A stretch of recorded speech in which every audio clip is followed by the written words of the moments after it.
భారతీయ స్త్రీ నిజంగా తన విలువలని, తన దేశం మూలాలని, తన దేశం తనకిచ్చిన ఆధ్యాత్మిక సంపదని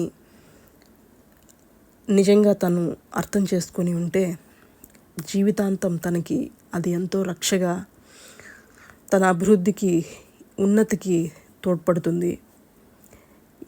మనం ఏ సమాజంలో ఇప్పుడు నివసిస్తున్నామో అందరికీ తెలుసు. అమ్మాయి జీవితం 2 రకాలుగా మనం చెప్పుకోవచ్చు. పెళ్ళికి ముందు, పెళ్ళి తర్వాత. పెళ్ళికి ముందు ఎలాగూ మంచి చదువు, తన నడవడి ఒక మంచి జీవితానికి ఎలా పునాదులుగా నిలుస్తాయో, పెళ్ళి తర్వాత తన జీవితంలోకి వచ్చిన వ్యక్తిని అర్థం చేసుకోవడంలో, ఆ పరిస్థితులకి తగ్గట్టుగా తనని మలుచుకోవడంలో తన జీవితపు సాఫల్యత ఆధారపడి ఉంటుందేమో. తను పెళ్ళికి ముందు తన ఫౌండేషన్ ఎంత స్ట్రాంగ్గా ఉంటుందో, అంటే అమ్మాయి విద్యాధికురాలు, అలాగే తనకు క్యారెక్టర్ తను ఎట్లా బిల్డ్ చేసుకునింది అనేది పెళ్ళి తర్వాత ఒకవేళ తారుమారై వచ్చిన భాగస్వామి తన అంచనాలను తారుమారు చేసినా కూడా, లేక తన అంచనాలకు మించి వెళ్ళినా కూడా ఎలా ఉంటుంది జీవితం అనేది మనకు అందరికీ తెలుసు. ఒకవేళ జీవితంలో అన్నీ కలిసి వచ్చి భాగస్వామి శివపార్వతుల లాంటి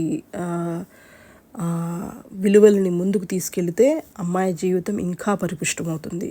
అట్లా కాకుండా తారుమారైతే ఎలా ఉంటుంది పరిస్థితి అంటే, ఈ దేశపు విలువలు ఎంత గొప్పవంటే,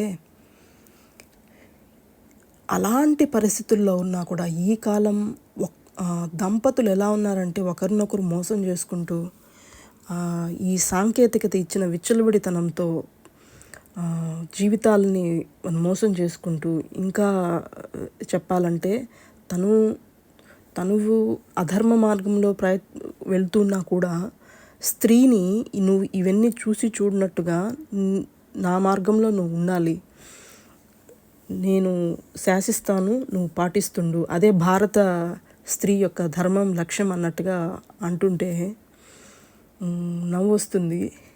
ఎక్కడ చెప్పారు, ఏ పురాణాల్లో చెప్పారో తెలీదు. మన పురాణాలు పార్వతీ పరమేశ్వరుల్ని ఆదర్శంగా తీసుకుంటారు కదా, మరి ఎక్కడ స్త్రీని తక్కువగా చూశారో నాకైతే అర్థం కాదు. ఎదుటి వ్యక్తి తప్పు చేస్తున్నా కూడా ఇది నేను ఇలాగే ఉంటాను, దీనికి కారణం కూడా నువ్వే అన్నిటికీ కారణం, నువ్వే అన్నిటినీ భరిస్తూ పోవాలి, లేకపోతే నువ్వు అవసరం లేదు నా జీవితంలో అనే రోజులు ఇవి. ఇలాంటి అవకతవకలు, ఇలాంటి పరిస్థితులు ఉన్న ఈ ప్రపంచంలో ఒక అమ్మాయి ఎలా నెట్టుకు రాగలదు అనేదానికి కూడా మన పురాణాల్లోనూ అండ్ మన ఫిలాసఫీస్లోనూ బలంగా ఉన్నాయి.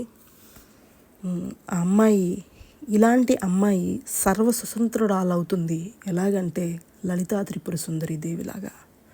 లలితా త్రిపుర సుందరి ఎంత స్వతంత్రి అయితే, ఆ తల్లి, నీ నమ్మిన ఈ తల్లి కూడా సర్వస్వతంత్రి. నిజమైన ప్రేమ ఎక్కడ దొరుకుతుందా అని దానికి జవాబుగా అమ్మ నా దగ్గర అన్నట్టు శ్రీమాత, శ్రీ మహారాజ్ఞి, శ్రీమత్ సింహాసనేశ్వరి అన్నట్టు కరెక్ట్గా అదే సమయంలో ఆ అమ్మాయి జీవితంలోకి వచ్చి నిలబడుతుంది. నేను ఒక దాన్ని ఉన్నాను, నన్ను నమ్ము, నీ జీవితానికి నేను రక్ష, నా తత్వాన్ని ఏంటో నువ్వు గ్రహించు, ఆ తర్వాత చూడు నీ జీవితం అన్నట్టుగా నిలబడుతుంది. ఇదే కదా మన పూర్వీకులు మనకిచ్చిన విజ్ఞానం, ఆ సాధనలోని అంతర్యార్థం. అమ్మవారి ప్రేమ ఎలా ఉంటుంది అంటే, ఒక్కసారి అమ్మవారి ప్రేమని అనుభవించిన తర్వాత ఇక ఏ ప్రేమ దానికి కనుచూపు మేరల్లో కూడా కానరాదు. ఎందుకంటే అమ్మవారితో ప్రేమ అంటే ఈ విశ్వంతో ప్రేమలో పడ్డట్టే మనం. మరి ఈ విశ్వంతో ప్రేమలో పడితే ఎలా ఉంటుందంటే, అలా కొంచెం బయట నడుస్తూ, అరే కొంచెం ఉక్కుపోతగా ఉందే అమ్మ అనుకుంటే, ఎక్కడి నుంచో ఒక మంచి గాలి మనల్ని ఆశాంతం పరవశింపజేస్తుంది. అమ్మా అని అనుకొని ఒక్కసారి ఆకాశంలో చూస్తే నిండు జాబిలై వచ్చి చల్లటి చూపులు చూస్తుంది. ఏ పొద్దైనా కొంచెం కలతగా ఉంటే నేనున్నాను అన్నట్టు ఏదో ఒక రూపేణ మన దగ్గరికి ప్రశాంతతని తీసుకొస్తుంది. అసలు జీవితంలో ఎంతటి మనం కష్టాలు ఎదుర్కొంటున్నా కూడా అసలు ఈ కష్టాలే నావి కావు అన్నట్టు అమ్మ మన బుద్ధిని మొత్తం ఆవహించి మార్చివేస్తుంది. అమ్మని చూడడంలోని ఆ ఆరాధన, అమ్మ భక్తిలోని ఆ ఆరాధన, ఆ మాధుర్యం, దాన్ని తల్లి మాతృ ప్రేమ మాధుర్యం అని చెప్పాలో లేక దానికి ఏం పేరు పెట్టాలో తెలియదు. కానీ అది ఒక విశ్వజనీనమైన, అది మాటలకు అందని ఆనందం అని చెప్పచ్చు. భావుకత కాదది, భావుకతను మించినది. భావోద్వేగం కానిదది, భావోద్వేగానికి మించినది. ఇంతకు మించి జీవితంలో నాకు ఏదీ వద్దు అని అనిపిస్తుంది. ఏ వనిత, ఏ స్త్రీ అయితే అమ్మని తన అల్టిమేట్ డెస్టినీగా అని అనుకొని తన మీద అంత భారం వేస్తుందో, ఆ తల్లి సాక్షాత్తు స్వయంగా వచ్చి ఆ భారాన్ని తను అందుకుంటుంది. ఆ బిడ్డ జీవితానికి ఇంకా తరిగిపోని వెలుగే నిలబడుతుంది. ఆమె గురించి ఎంతని చెప్పుకోవాలి, ఎంత చెప్పుకున్నా తక్కువే అవుతుంది ఖచ్చితంగా.